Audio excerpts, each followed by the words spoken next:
de trazer a mensagem. Gostaria que a igreja abrisse a sua Bíblia aí em 1 Reis, capítulo 17. Os irmãos que estão nos assistindo, a paz do Senhor. Deus abençoe a sua vida.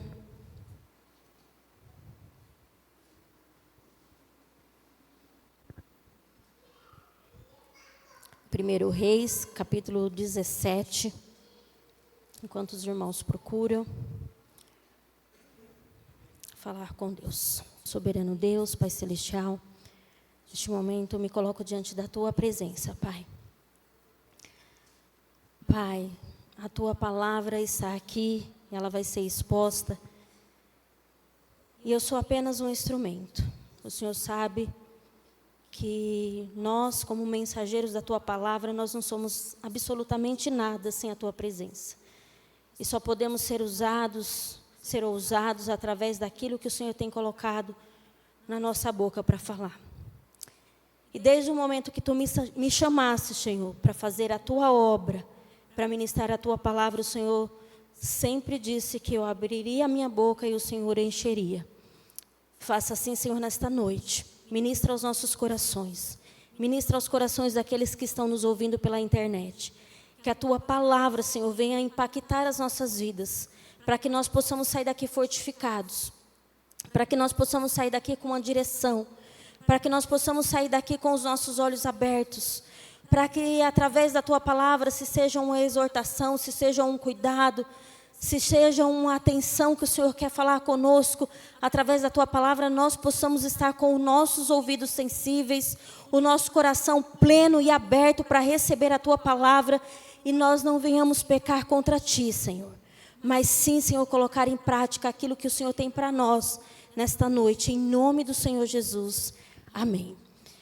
1 Reis, capítulo 17, palavra de Deus, nos fala assim, eu vou ler apenas o primeiro versículo, e conforme eu vou lendo aqui, vou falando, nós vamos lendo outros versículos. 1 Reis, capítulo 17, o versículo 1 diz assim: Então Elias, o tesbista dos moradores de Gileade, disse a Acabe: Tão certo como vive o Senhor Deus de Israel, perante cuja face estou, nem orvalho, nem chuva haverá nesses anos, segundo a minha palavra. Uma palavra a qual nós conhecemos, né? Sempre estamos ouvindo aqui falar sobre Elias. Eu mesmo acredito que já preguei umas 2 vezes ou mais sobre Elias.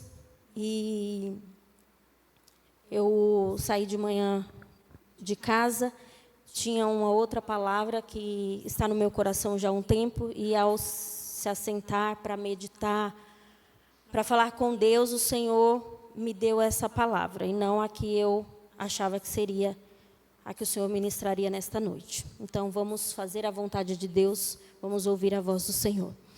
Bom, aqui, a nação de Israel, ela estava dando passos largos e resolutos para o caos, né?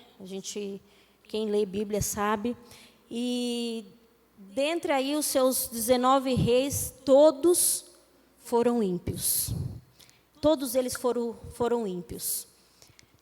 As 8 dinastias foram uma sucessão de ambição, idolatria, traições e assassinato, né?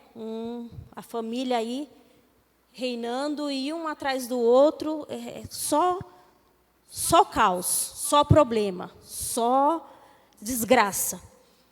E Acabe começa então a reinar, e se não bastasse ele ser um dos piores reis, ele casa-se com a pior mulher do mundo, que todos nós conhecemos, muito usada, o nome dela até eu falo isso com muita precisão, porque eu venho de um ministério, estou vendo o pessoal dando risada, porque já sabe o que eu vou falar. Eu venho de um ministério onde eu fiquei 9 anos, e que era muito usado a questão Jezabel para as mulheres que usam brinco, colar, pintar unha, passam uma maquiagem. E, de verdade, irmãos, não dá para usar Jezabel para esse tipo de coisa. Estou saindo até fora da minha introdução. Não dá para usar Jezabel para isso, porque tudo bem que ela era cheia de vaidade, ela era uma mulher vaidosa, mas essa mulher era mandona, idólatra, megera, assassina. E eu falo para vocês, no meu momento de rebeldia, um dia eu falei para a igreja, eu falei, olha, não aceito alguém falar que eu estar com um esmalte na unha, uma simples sombra ser chamada de Jezabel. Eita, que a língua enroscou.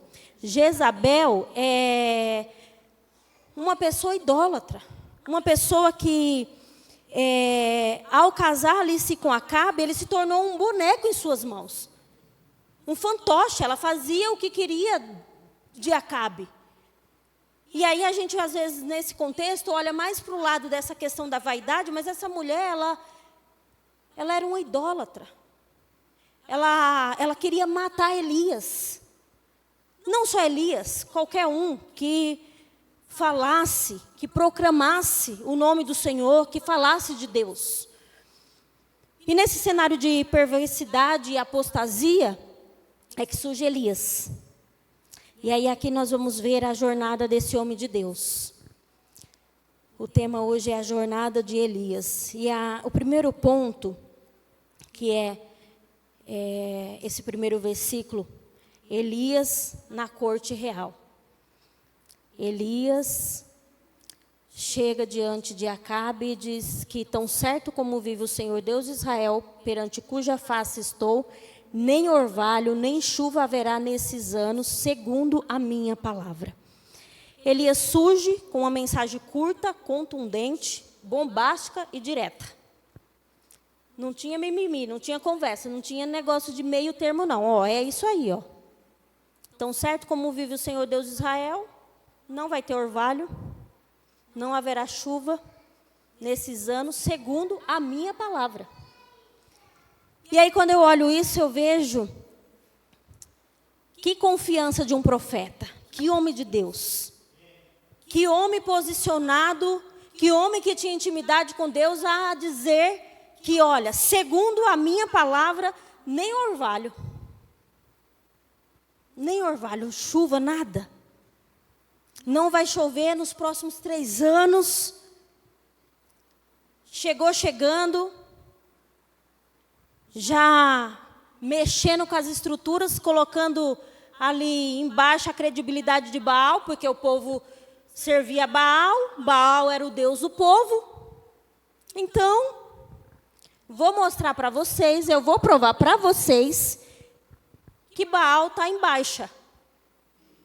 Que esse Deus de vocês aí, ó, não é lá essas coisas, não. Eu vou provar que esse ídolo de vocês não tem poder.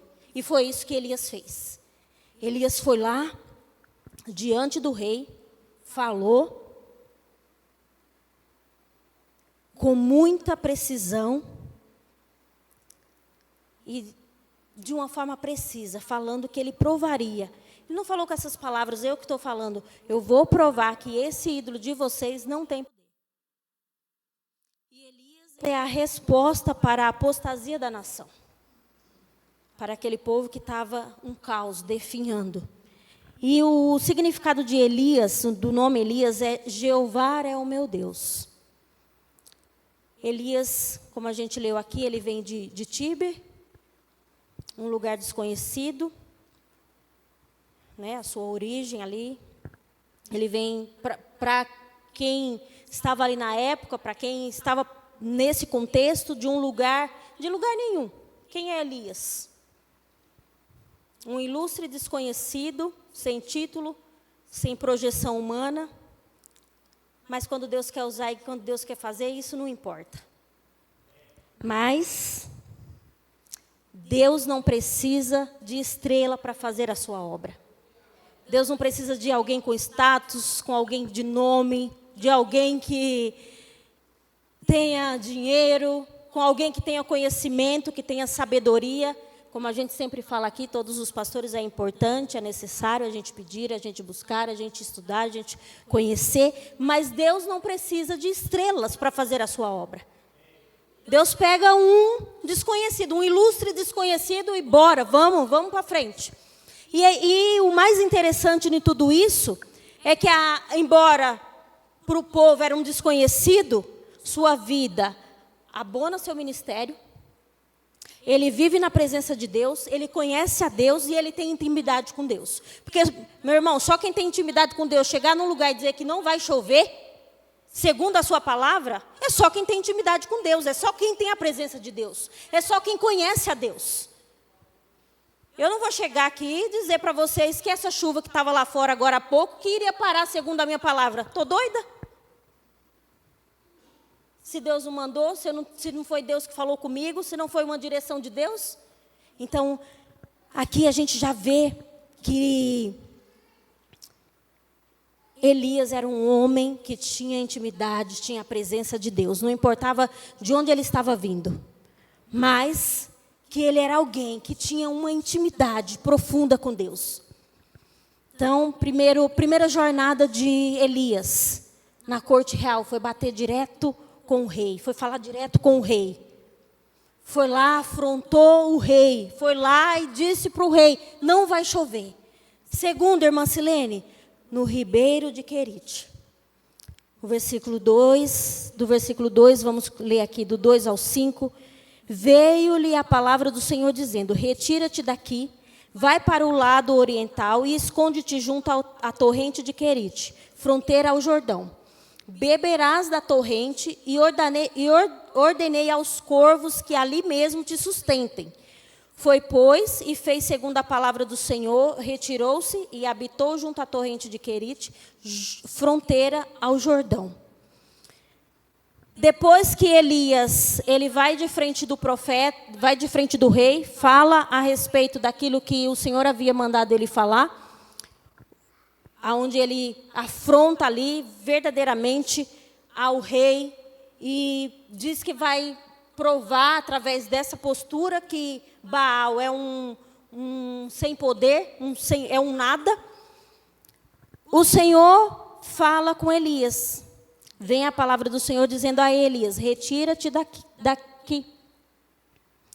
Então aqui o próprio Senhor instrui Elias a sair. Elias estava assim, ó. Só para vocês entenderem. Essas luzes estão aqui, ó. Então, Elias, no momento que ele falou com o rei, os holofotes estavam sobre Elias. Os holofotes estavam sobre Elias, porque Elias estava falando, Elias estava apontando, Elias estava, de fato, falando algo que mexeu com o povo. Não inicialmente, mas quando realmente passa a não chover, mexe. Então o Senhor disse assim, agora sai, Elias. Sai do holofote e vai se esconder. Deus tira Elias dos refletores, envia ele para um lugar solitário e o leva num esconderijo de solidão. Para conviver apenas com quem, irmã Silene? Apenas com os corvos, para lhe alimentar. Deus queria proteger Elias e treiná-lo para uma grande obra. Deus estava verdadeiramente protegendo Elias e treinando ele para uma grande obra. E verdadeiramente, irmãos, nós precisamos entender que para permanecer em público e em pé, é preciso ser treinado em secreto. Verdadeiramente, as suas lutas diárias, as suas batalhas de cada dia no secreto, é Deus treinando, é Deus trabalhando em nós, para que no momento que Ele queira nos usar, para no momento que Ele queira que a grande obra dEle seja feita, nós possamos estar preparados, nós possamos estar verdadeiramente treinados pelo próprio Deus, porque Elias estava ali, sendo alimentado pelos corvos, bebendo ali da água do rio, do ribeiro. E ele ficou ali na posição que Deus realmente o colocou. Retira-te daqui. Ele se retirou. Eu acho tão lindo trabalhar do nosso Deus, que antes de Deus trabalhar através de nós, Deus precisa trabalhar em nós. Antes de Deus trabalhar através de nós, Deus precisa trabalhar em nós. E às vezes a situação que você está vivendo, o local que você está, a situação que você está, talvez você não esteja entendendo. Mas aqui, como eu disse, Deus estava protegendo Elias e treinando para uma grande obra, para algo maior, para algo preciso na vida de Elias. Deus não quer ativismo. Verdadeiramente, Deus não quer ativismo. Deus tem falado muito comigo nesses últimos dias a respeito disso, que Ele não quer ativismo. Ele não quer nós fazendo, pegando para fazer. Ele quer nos treinar e nos capacitar para fazer a grande obra com qualidade. Verdadeiramente com qualidade. Verdadeiramente tendo intimidade, tendo presença de Deus, ouvindo a voz de Deus.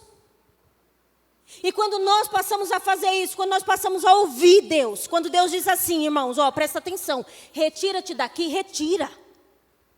Quando Deus diz entra, entra. Quando Deus diz bate nessa porta, bata.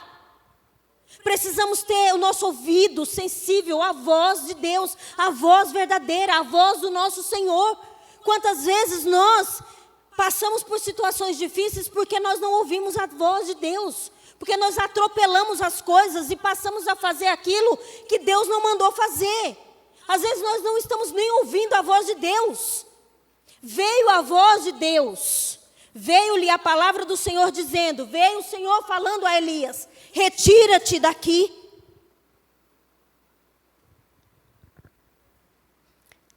Quando nós passamos a andar com o nosso Deus, a aprender com o nosso Deus, a ficar a sós com o nosso Deus, como Elias teve esse tempo de ficar ali a sós, sendo alimentado, sendo socorrido, sendo treinado, sendo observado por Deus, eu entendo uma coisa, agora a agenda de Elias não é mais a dele, agora é a agenda de Deus.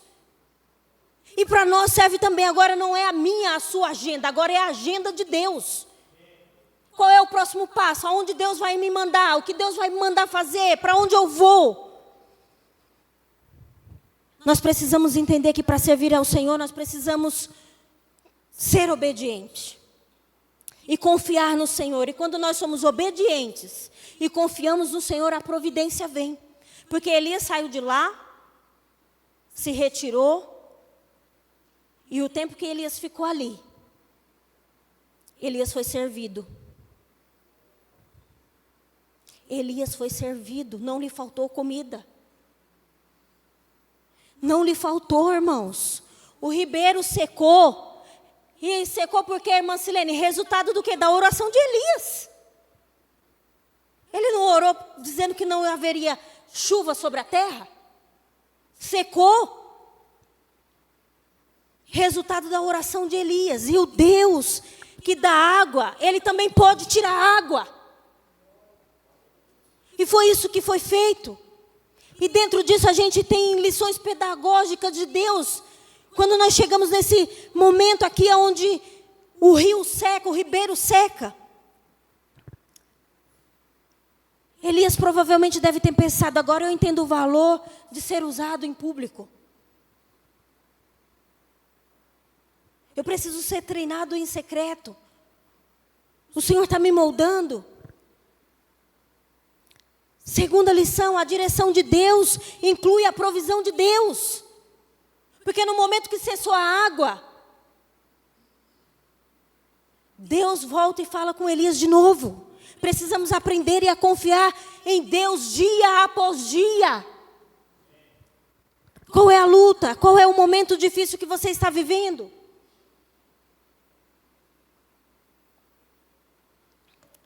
Marcelene, eu não sei de onde vai vir. Não se preocupe. Não se preocupe. O nosso Deus, Ele é poderoso para fazer muito mais do que Ele tem feito. Não é só isso que Ele faz. Ele faz muito mais do que Ele já fez na sua vida e está fazendo, e Ele pode fazer.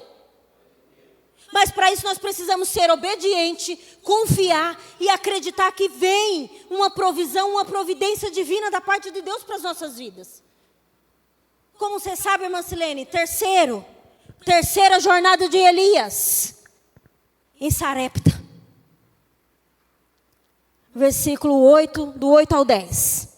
Então, lhe veio a palavra do Senhor dizendo, retira-te daqui, instruiu para onde Elias ia, agora, a palavra de Deus de novo. Dispõe-te e vai a Sarepta, que pertence a Sidom, e demora-te ali, onde ordenei a uma mulher viúva que te dê comida.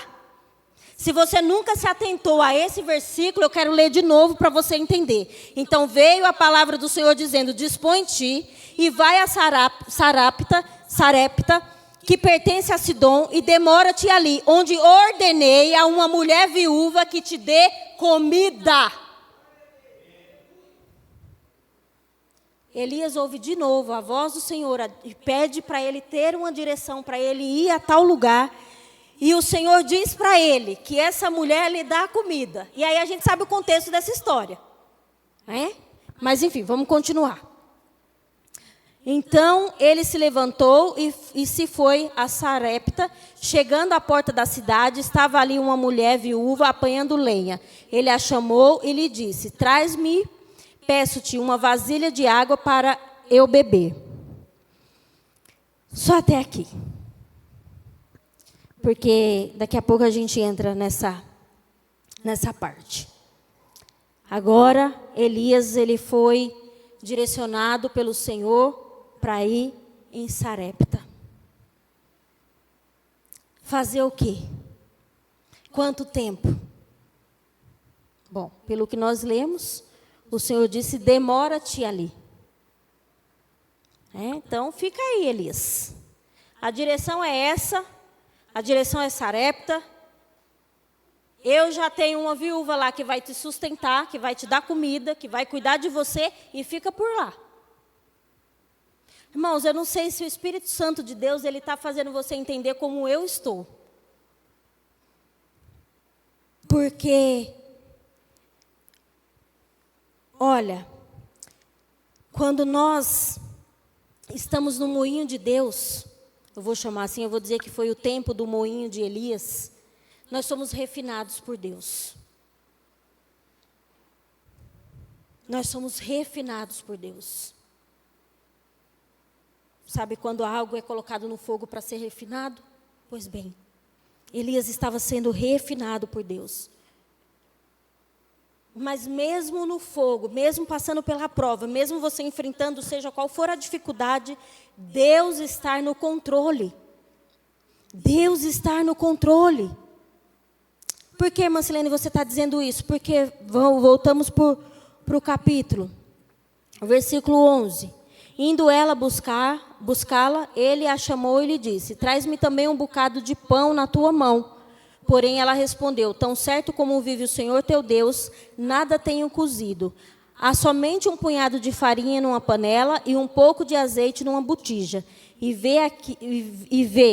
Aqui apanhei 2 cavacos e vou preparar esse resto de comida para mim e para o meu filho, comê-lo e morreremos. Irmã Silene, você não acabou de ler dizendo que Deus tinha providenciado, ordenado a uma mulher viúva que desse comida a Elias? Sim. Deus estava aqui refinando Elias e estava providenciando algo para a vida daquela viúva também. Deus direciona Elias a um lugar, dizendo que tem uma mulher que ele ordenou para lhe dar alimento, e a mulher tem pouco.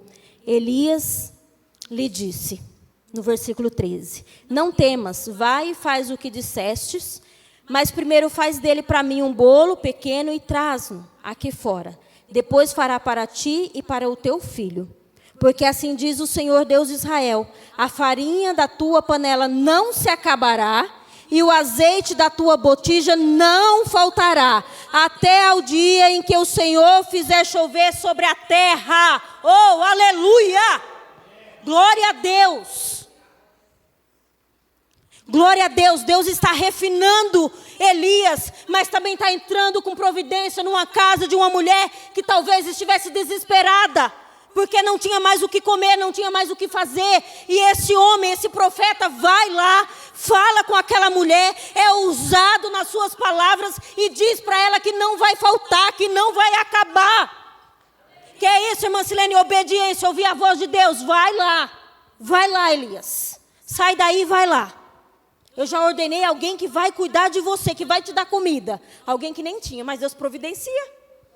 Se o nosso Deus é de providência, se eu disse no começo aqui que nós precisamos obedecer e confiar, que a providência e a forma com que Deus faz de fazer o milagre, tudo é com Ele, é a partir dEle, nós não precisamos nos preocupar.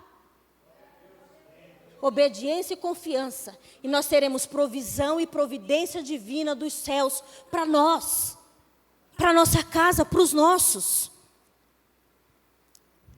Deus está no controle de tudo, igreja. Deus está no controle de tudo. Exatamente tudo. Deixa eu te falar uma coisa. Quando Deus falou com Elias, Deus sabe onde Elias está. Deus sabe onde Elias está indo. Deus sabe a provisão que Ele ia providenciar para Elias. Então, quando nós estamos no lugar que Deus mandou, no tempo de Deus, nunca faltará provisão de Deus para as nossas vidas. Versículo 16, esse capítulo 17 diz: da panela a farinha não se acabou, e da botija o azeite não faltou, segundo a palavra do Senhor, por intermédio de Elias. Oh, aleluia! Irmã Silene, o que é isso? Obediência. Quem quer ser usado como esse homem foi usado? Quem de nós queremos essa essência, queremos ser ousados, queremos ser dispostos a fazer como Elias fez, como o Senhor o usou? Irmã Silene, eu quero, eis-me aqui, eu quero. Então, vamos obedecer, vamos confiar e veremos a providência do Senhor.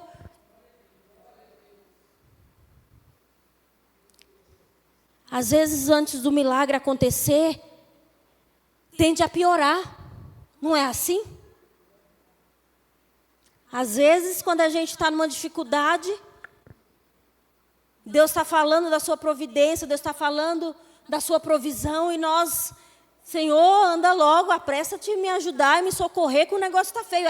Aí parece que o negócio piora de verdade. Aí é que o negócio piora.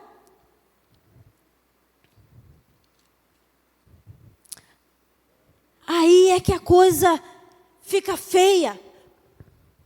Ou às vezes nós temos um momento, eu falo lá em casa que a gente tem um momento de respiro.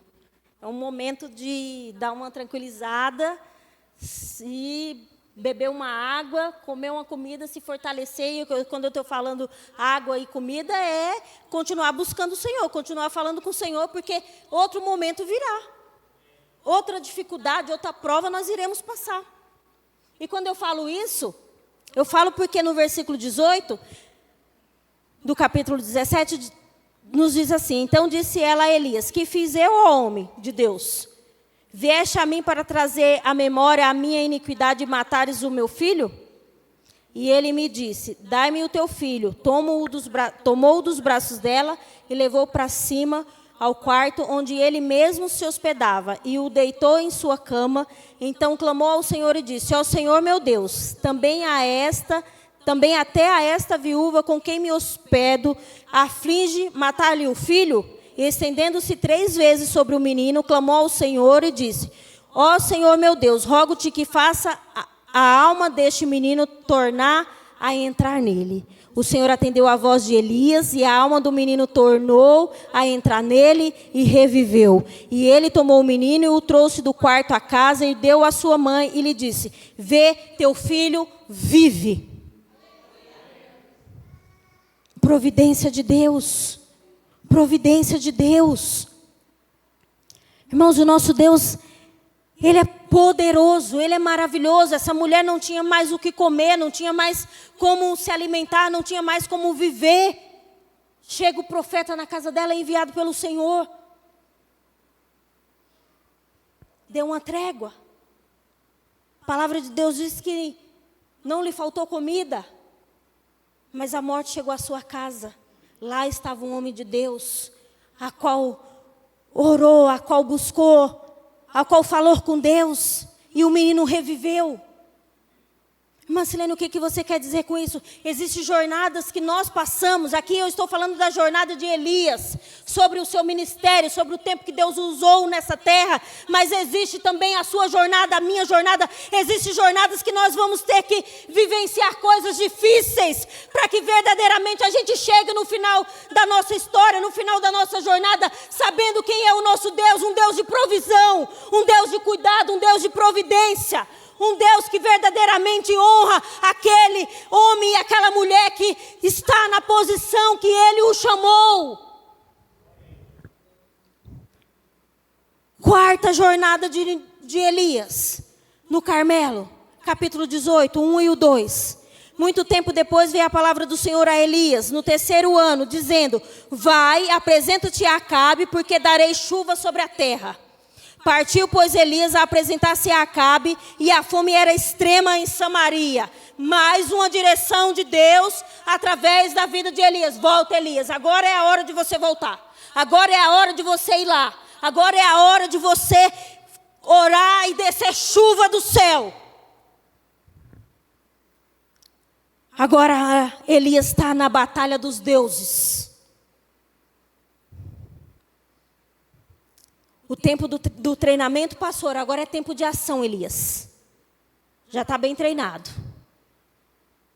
Agora é tempo de ação. Bora agir. Elias é enviado a Acabe. Depois de 3 anos e meio de seca. Antes Deus tirou Elias de cena.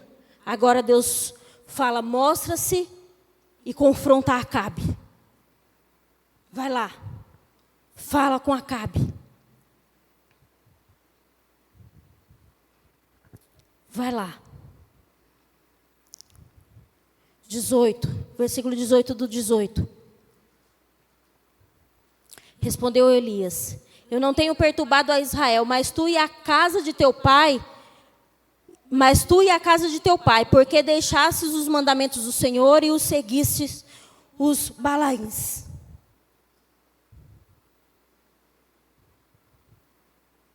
Elias chega, ali é chamado de perturbador, e ele diz, eu não sou, mas tu é. E ali existe esse momento de batalha entre Elias e os profetas de Baal no Monte Carmelo. Ali o Deus vivo desmantelou os ídolos de Baal, tudo que tinha ali, tudo que aquele povo acreditava, tudo aquilo que o povo buscava, nada, absolutamente nada, conseguiram ser a favor deles. Absolutamente nada. Mas quando o fogo do céu caiu sobre o povo, eles caíram de joelho. Eles viram a glória de Deus. A partir do versículo 38 do 18, diz assim: então caiu o fogo do céu e consumiu o holocausto, e a lenha, e as pedras, e a terra, e ainda lambeu a água que estava no rego. O que vendo todo o povo caiu de rosto em terra e disse: ó Senhor, o Senhor é Deus, o Senhor é Deus. O que vendo todo o povo caiu de rosto em terra e disse: o Senhor é Deus, o Senhor é Deus. Disse Elias: lançai mão dos profetas de Baal, que nenhum desses escape. Lançaram mão deles e Elias o fez descer ao ribeiro de Quizon e ali os matou. Irmãos, quando a gente está preparado, quando a gente está treinado e Deus nos chama para o tempo de ação, a gente sobe aonde Deus manda subir, a gente bate onde Deus manda bater, a gente sai de onde Deus manda sair. A gente ora por quem Deus manda orar. A gente abraça quem Deus manda abraçar.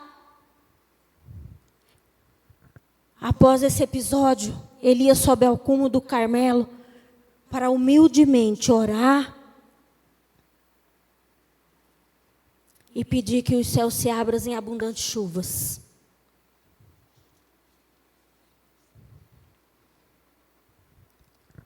E que coisa gloriosa. Que coisa gloriosa. É ver Deus usar alguém que está em obediência ao Senhor.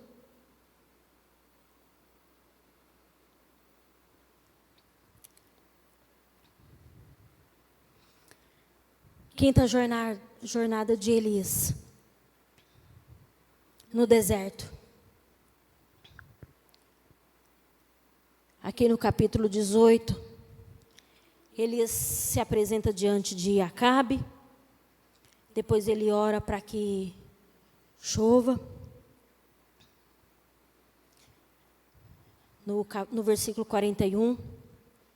Então disse Elias a Acabe: sobe e come e bebe, porque já se ouve ruídos de abundante chuva. Subiu Acabe a comer e a beber. Elias, porém, saiu ao cimo do Carmelo e, encurvado para a terra, meteu o rosto entre os joelhos e disse ao seu moço: sobe e olha para o lado do mar. Ele subiu, olhou e disse: não há nada. Então lhe disse Elias: volta, e assim por 7 vezes.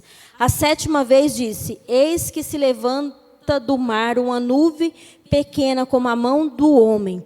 Então disse ele: sobe e desce a Acabe. Aparelha o teu carro e desce, para que a chuva não te detenha. Dentro em poucos os céus se enegrecerão com nuvens e vento, e caiu grande chuva. Acabe subiu ao carro e foi para Jezreel. A mão do Senhor veio sobre Elias, o qual cingiu os lombos e correu diante de Acabe até a entrada de Jezreel. Irmãos, momento onde Elias de novo está em intimidade com Deus, em comunhão com Deus, em presença com Deus. E aqui, ele ora, chuva cai.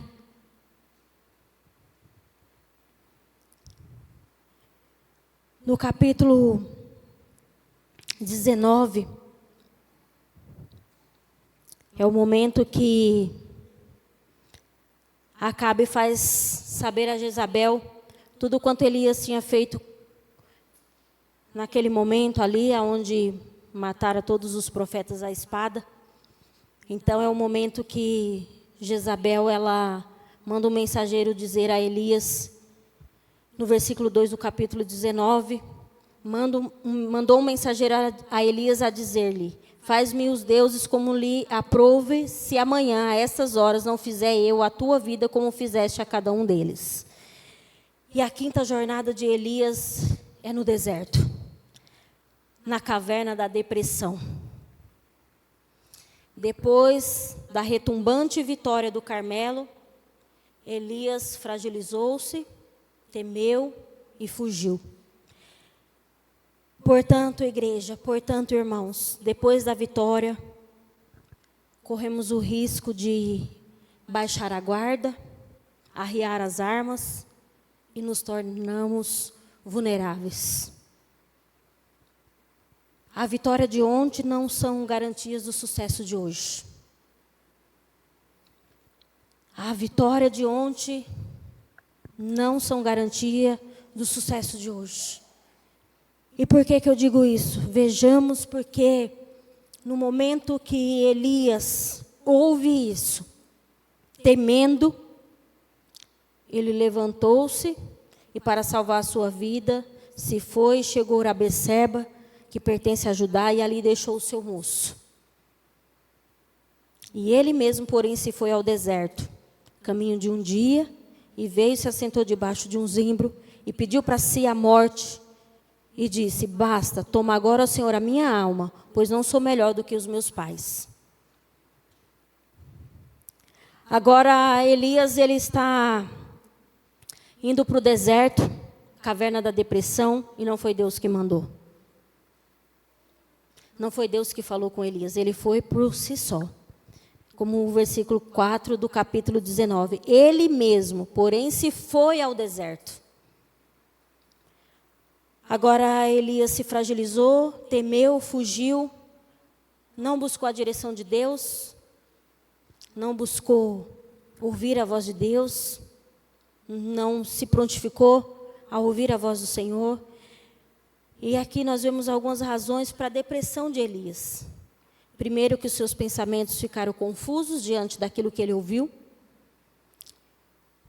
Segundo, ele se afastou dos relacionamentos que o encorajava, ou que estava pelo menos ao lado para o ajudar, porque a Bíblia diz que, no versículo 3, que ele chegou a Berseba, que pertence a Judá, e ali deixou o seu moço. Elias agora está só.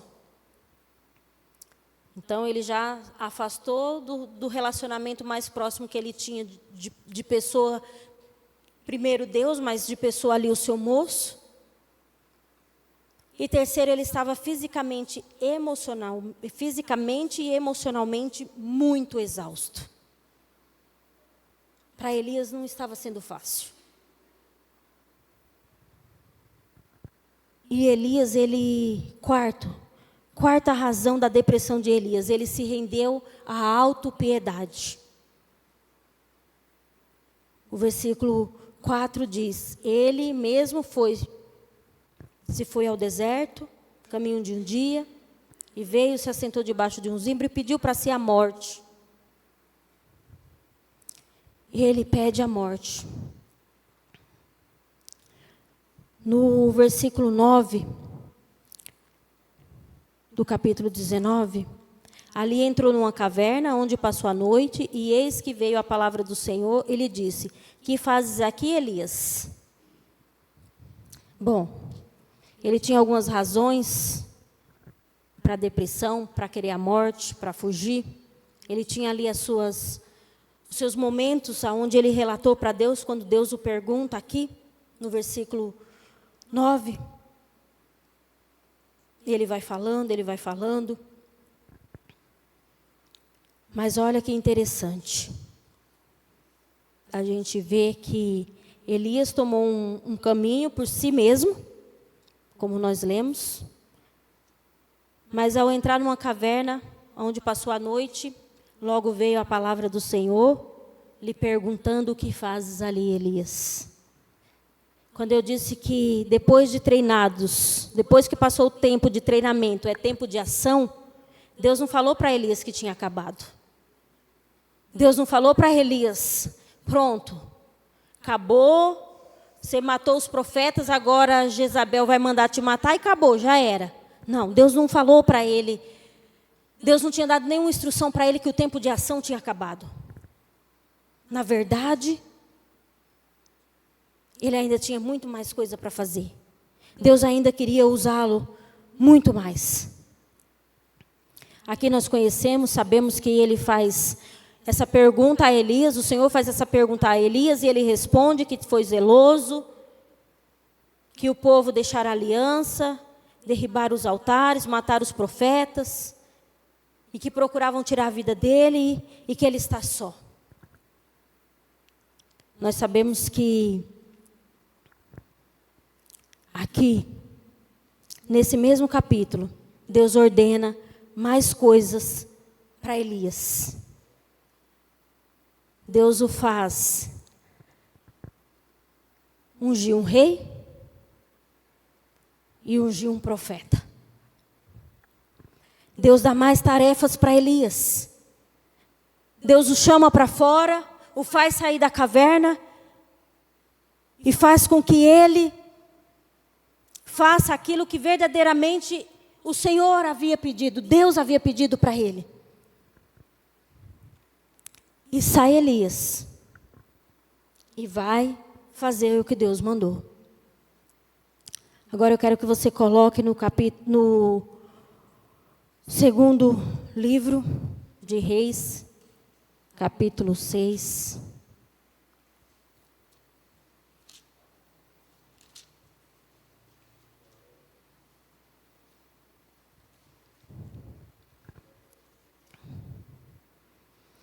Aqui no capítulo 6, a partir do versículo 6. Perguntou o homem de Deus: onde caiu, mostrou-lhe o lugar. Então Eliseu cortou um pau e lançou-o ali e o fez flutuar o ferro. Aqui nós já estamos falando de Eliseu, que faz flutuar um machado. A segunda jornada a sexta jornada de Elias é no Jordão. É no momento do glorioso arrebatamento. É no momento onde ele é arrebatado. E, irmã Silene, por que você leu sobre Elias? Porque você leu que mostrou-lhe o lugar, Elias, e ali... Porque, eu já falei isso aqui uma vez, Elias deixou um sucessor, que foi Eliseu.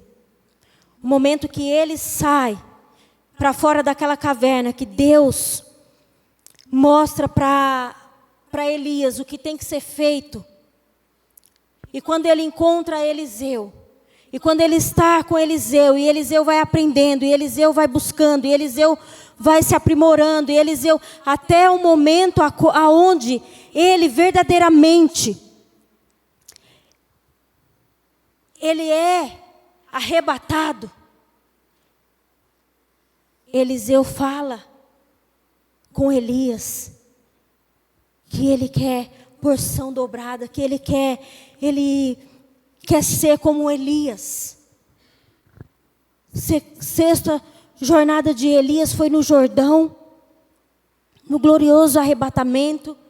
E aí eu quero finalizar dizendo que este homem, do anonimato, a glória mais esplêndida. Como eu disse lá, um desconhecido. Um desconhecido. Que talvez ninguém desse nada para Elias. Mas um homem que saiu do anonimato, a glória mais esplêndida. Que glória é essa, irmã Silene? De ser arrebatado.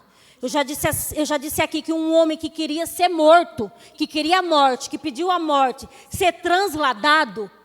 Que coisa gloriosa é essa, irmão? Que coisa maravilhosa é essa no momento de angústia, de desespero, de dor, de frustração, de momento onde eu quero fugir, eu quero sair daqui, um momento onde ele se desesperou. Eu quero a morte, porque agora esse povo não honra a Deus, esse povo não tem uma aliança, esse povo não tem uma comunhão com o Deus verdadeiro. Eu quero morrer, porque eu não sou melhor que os meus pais. Ei, um homem do anonimato, a glória mais esplêndida. Que glória é essa? Ser arrebatado, transladado ao céu. Oh, aleluia!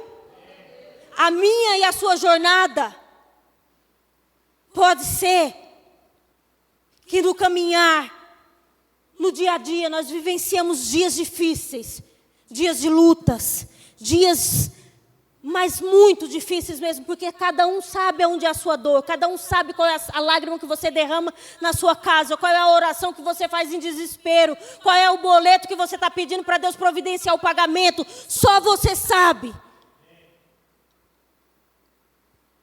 Mas eu quero te dizer uma coisa, vamos continuar em obediência e confiança no Senhor, porque o arrebatamento de Elias é um prenúncio da glória de Deus para a igreja de Cristo. Irmã Silene, o que é isso?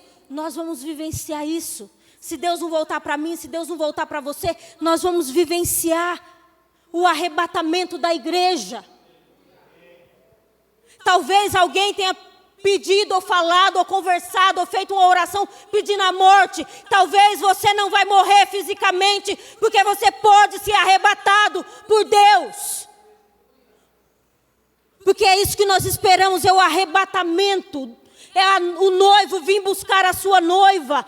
Nós estamos preparados para que o noivo chegue e diga, vem. E nós estamos dispostos verdadeiramente, de prontidão para ir com o noivo, a noiva adentrar-se ao noivo, a festa, o momento a qual o noivo chama, o momento a qual o noivo chega.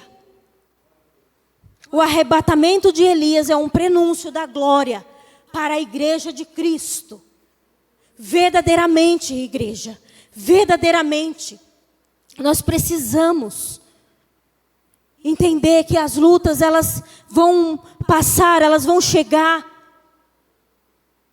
elas vão talvez nos deixar como Elias, triste, depressivo, querendo a morte, querendo mudar, querendo fazer algo de extraordinário para ver se as coisas mudam. Mas quem confia em Deus tem que confiar na provisão de Deus. Quem obedece a Deus tem que confiar na providência divina de Deus.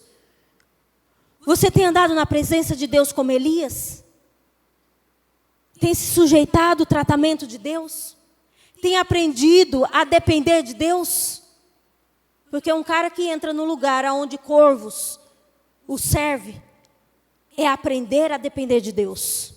Tem passado pelo cantinho de Deus, sabe o moinho de Deus? Sabe aquele lugar que Ele nos trata? Tem tido coragem para afrontar o pecado? Tem coragem como Elias de chegar e apontar o pecado e falar do pecado e falar daquilo que verdadeiramente está um caos? Porque nós sabemos que a nossa geração está um caos. Nós sabemos que o mundo que nós estamos vivendo está um caos. Você tem coragem de chegar no lugar e confrontar alguém, de confrontar o pecado de alguém? Será que nós estamos preparados? Será que nós temos essa presença? Será que nós temos essa intimidade? Você tem recebido a cura para os seus medos? Para os seus próprios medos, como Elias estava com medo, como Elias pediu a morte? Tem certeza de que muito em breve cruzaremos o nosso Jordão e seremos levados para os céus? Se você não tem, e se você, diante dessa jornada, que você viu Elias passar, e um cara que está pedindo a morte, pedindo para morrer, pedindo para não viver mais nessa terra, um cara que não confia mais naquilo que Deus o chamou para fazer, porque eles dizem, olha, procuram me matar, procuram tirar a minha vida, só sobrou eu. E eu já disse aqui numa outra ministração que Elias só falava que sobrou ele, porque ele não sabia que tinha mais 7.000. Ele não sabia a quantidade que tinha sobrado. Ele não sabia. Ele não se dispôs verdadeiramente a ficar, a ouvir a voz de Deus, como o próprio texto diz, ele mesmo seguiu o caminho. Ele vai falando com Deus, o Senhor vai falando para ele, põe-se afora da caverna, Elias. E eu acho tão linda essa parte, porque é um grande vento, é um terremoto, é fogo, e nenhuma dessas coisas era Deus, mas sim uma voz tranquila e suave. Depois do terremoto, o fogo, mas o Senhor não estava no fogo, o Senhor não estava em nada disso. Através de uma voz tranquila e suave, veio uma voz dizendo, o que faz aqui, Elias? E aí ele repete de novo. Ele repete de novo. E no 18 ele diz, também conservei em Israel 7.000. Todos os joelhos que não se dobraram a Baal e toda a boca que não o beijou. Elias só falava que só sobrou ele. E que eles queriam tirar a vida dele porque ele não ficou para ver que 7.000 não havia se dobrado a Baal. E o que Deus está dizendo, irmã Silene, não se dobre a nada que esse sistema está dizendo, não se dobre às situações que você está vivendo e circunstância, porque na verdade você precisa viver aquilo que Deus quer para a sua vida. E Deus quer que nós saímos para fora, igreja, saímos para fora verdadeiramente, que Deus nos ajude a conhecer a Deus e andar com Deus como Elias andou. Como Elias vivenciou, como Elias foi usado e ousado na sua presença.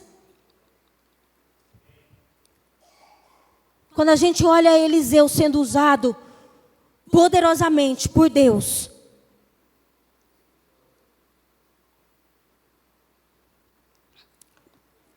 Que ficou como sucessor de Elias. Irmão, eu sairia daqui já procurando alguém para colar na banca, como diz o nosso pastor, e aprender com esse homem, e aprender com essa mulher. Cola na banca de alguém. E você que está pedindo a morte, você que às vezes está se desviando, pegando outro caminho que não foi o que Deus mandou você pegar, volte, ouça a voz de Deus como Elias ouviu, foi fazer o que Deus mandou. E que você possa viver a glória que Elias viveu. Que você possa presenciar essa glória esplêndida que Elias vivenciou. Vivencie essa glória. Deixa alguém andar do teu lado para ser seu sucessor. E você que quer aprender, cola num Elias. Cola num profeta. Se coloque de pé, igreja. Cole num profeta. Não é dentro de um quarto, não é dentro de uma caverna, não é em depressão, não é chorando, não é reclamando. Irmã Silene, eu não consigo. Consegue, você consegue, porque verdadeiramente nós conseguimos ouvir a voz de Deus. Nós só não conseguimos ouvir quando nós estamos ouvindo muitas vozes. Então silencie as outras vozes e ouça só a voz de Deus. Só a voz verdadeira. Eu costumo dizer aqui que as vozes coadjuvantes nos levam para caminho como levou Elias para a caverna. Que é ou as vozes de quem está em volta ou a nossa voz mesmo. A nossa decisão, o nosso posicionamento. Oremos, soberano Deus, Pai Celestial. Obrigada, Senhor, por essa palavra, a qual falou tão grandemente ao meu coração nessa tarde, Senhor, preparando ali, buscando. Que assim, Senhor, como Tu falaste ao meu coração, o Senhor possa também ter ministrado e impactado o coração da Tua igreja. Senhor, aqui todos eles pertencem a Ti, são Teus filhos. O Senhor conhece quais são as lutas, o Senhor conhece quais são os dias de choro, o Senhor conhece quais são os dias das preocupações. O Senhor conhece a jornada de cada um do levantar a dormir, Pai. O Senhor conhece, Senhor, o dia do trabalho, o dia na igreja, o dia na família. O Senhor conhece em profundidade cada um de nós de uma forma precisa, Senhor. Porque a Tua palavra diz que antes mesmo de nos formasse no ventre da nossa mãe, o Senhor nos conhece, o Senhor sabe de todas as coisas. E se tem alguém no nosso meio que está vivenciando isso, está vivenciando o desejo de morte, o desejo de parar, o desejo de se paralisar diante das circunstâncias, diante daquilo que está vivendo, Pai, que nessa jornada o Senhor se apareça, o Senhor se apresente, que eles possam ouvir a Tua voz e que verdadeiramente, ao ouvir a Tua voz, eles possam ser conduzidos no caminho certo, de forma precisa, real, plena, ouvindo, Senhor, o Teu direcionamento e não venham parar, mas que nós possamos alcançar, Senhor, aquele grande dia a qual o noivo virá buscar a sua noiva. E nós possamos dizer, ora, Maranata, vem Senhor Jesus. Tu conheces, Senhor, cada um que aqui está. A angústia, a tristeza, a motivação, a falta dela. No ministério, no trabalho, na família, eu não sei, Tu sabes. Mas que nós possamos, através desse ensinamento da jornada de Elias, nós possamos também, Senhor, ser encorajados a continuar, a ouvir Tua voz. Se é levar a palavra que vamos levar, se é pregar que vamos pregar, se é evangelizar, vamos evangelizar, se é fazer a Tua obra, Senhor, aonde o Senhor nos enviar, que possamos fazer e sentirmos a Tua plena presença e a Tua glória sobre nós. Nos direciona, Senhor, e cuida de nós, para que nós possamos ser sustentados até a Tua vinda, ou até o Senhor nos tirar dessa terra, conforme o Teu querer e a Tua vontade. Em nome de Jesus, amém.